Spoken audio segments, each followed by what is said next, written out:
Apparently,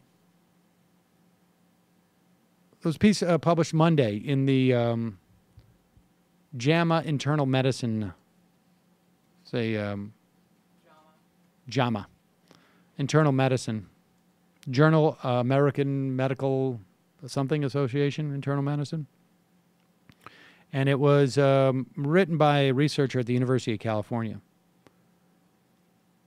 that suggests that 5 decades of research into the role of nutrition in heart disease, including many of today's dietary recommendations, have been largely shaped by the sugar industry out of the goodness of their heart. The Sugar Research Foundation, which today is known as the Sugar Association, paid 3 Harvard scientists the equivalent of about $50,000 in today's dollars to publish a 1967 review of research on sugar, fat, and heart disease. The studies used in the review were handpicked by the Sugar Group. The article, which was published in the New England Journal of Medicine, minimized the link between sugar and heart health and cast aspersions on the role of saturated fat. The scientists and the sugar executives with whom they collaborated are no longer alive. Listen to this. One of the scientists who was paid by the sugar industry was D. Mark Hegsted, who went on to become the head of nutrition at the United States Department of Agriculture. In 1977, he helped draft the forerunner to the federal government's dietary guidelines. Another was the chairman of Harvard's nutrition department.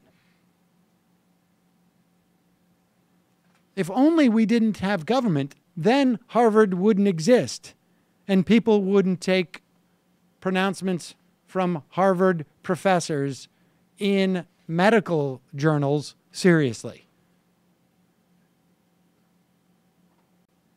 But now people can use the marketplace by deciding they're going to punish all of those dead people and the sugar industry by not eating sugar in the amounts that they did over the past 50 years.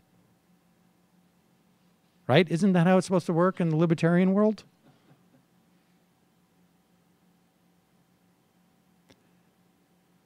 Last year, an article in the New York Times revealed that Coke provided millions of dollars in funding to researchers who sought to play down the link between sugary drinks and obesity. When this thing was published in 1967, medical journals did not typically require researchers to disclose funding sources. The industry should have exercised greater transparency in all of its research activities, the Sugar Association statement said. We should have been a little bit more transparent. You know, and then, of course, what happened is we went through that long period where people ate low-fat, high-sugary foods, right? Which apparently turns out to be not so healthy for you. But I was just paid that by the health lobby. Dr. Walter Willett, chairman of the nutrition department at the Harvard School of Public Health, said that the academic conflict of interest rules had changed significantly since the 60s, but that the industry papers were a reminder of, quote, why research should be supported by public funding rather than depending on industry funding. Hey folks, Sam Cedar here. I just got back from a company-wide meeting. Accounting is really coming down on me hard. We need to get to 100,000 subscribers as soon as possible. So please enjoy this channel. Subscribe right down there.